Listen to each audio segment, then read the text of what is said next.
What's happening, fam? L.A.R movement still moving. Subscribe or die trying. You see the thumbnail. Do black millennials know what struggle is? And this could be millennials, Gen Z, or whatever. The thumbnail is from Ghostface Killer's first album. The single "All That I Got Is You." And I remember when that song came out, it was very soulful and touching to everybody. Like even the hardest cats would be like, man, it was a touching song because the things he was talking about, you know, the struggle of quote unquote poverty and the things people had to do in poverty and go through in poverty.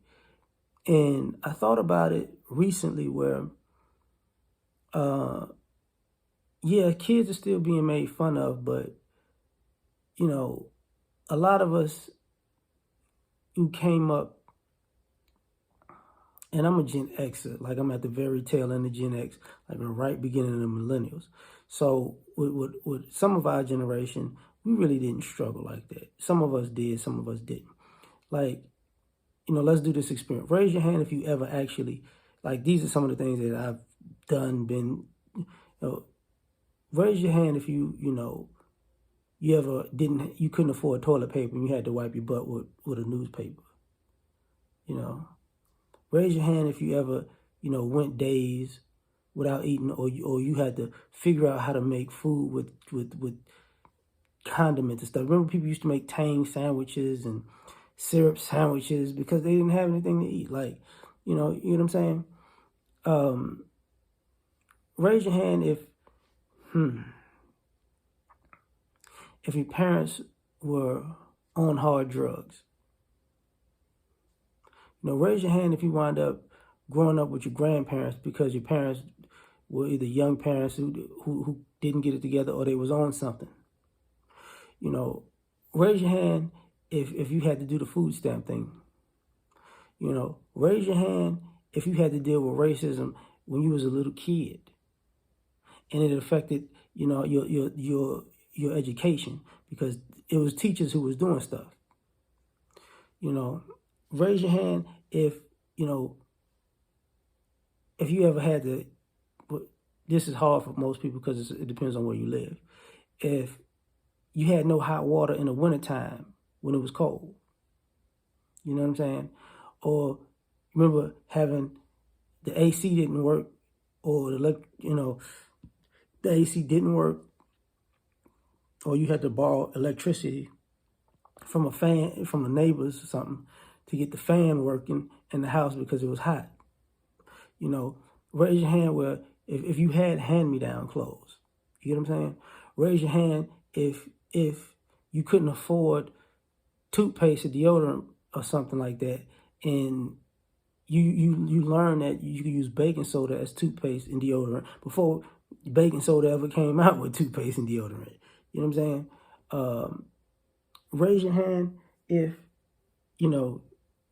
you ever had like one pair of shoes for the year and they was beat up all the hell, and hey man, that's all you had to wear, and those are your school shoes. If you play sports, those are shoes you play sports in. Those are shoes you went to the park in. Had holes in your socks, holes in your drawers at times. That type of stuff, right? Raise your hands if you would pluck roaches out of foods at times. I mean, now, and raise your hand if if that was the case and you wasn't one of those people who I still gotta sell drugs, who didn't sell drugs or didn't gangbang. Now other people's there's some people went into foster care. You get what I'm saying? Some people got touched. Real talk. Like, but in some of y'all struggle was y'all got made fun of because y'all clothes was bad. Y'all didn't have, all the sneakers that you wanted. Some people didn't have indoor plumbing. And they was, using outhouses. You know what I'm saying? But and if you were still living with the remnants of Jim Crow.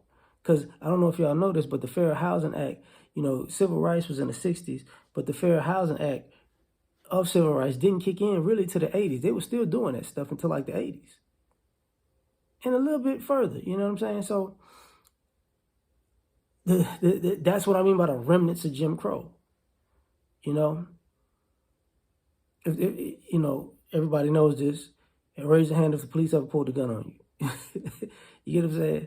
I mean, that still happens to this day, but, and raise your hand if you had to go through those type of things and you still mentally were like, okay, I'm good.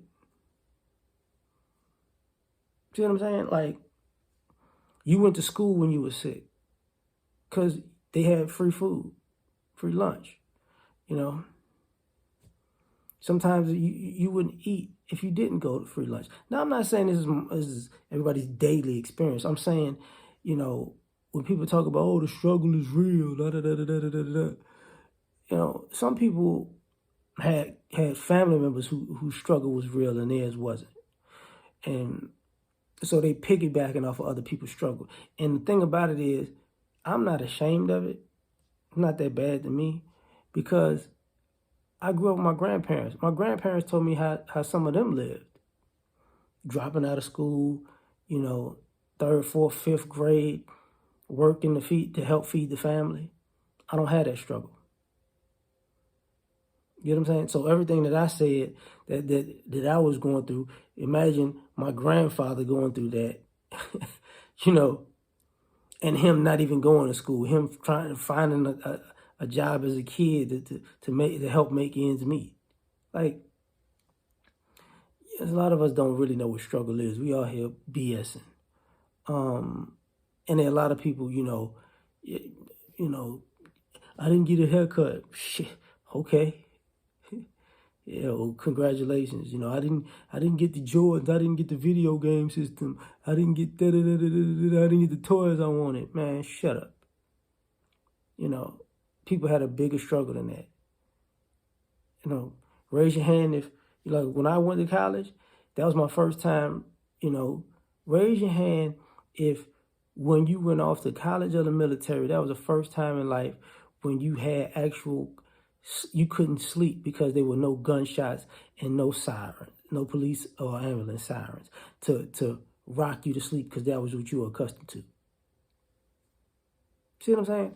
Man, so I'm out of here. Like, share, subscribe, or die trying. And raise your hand if you had to take care of your family members who were young because, or your friends when they were going through something. I'm just saying.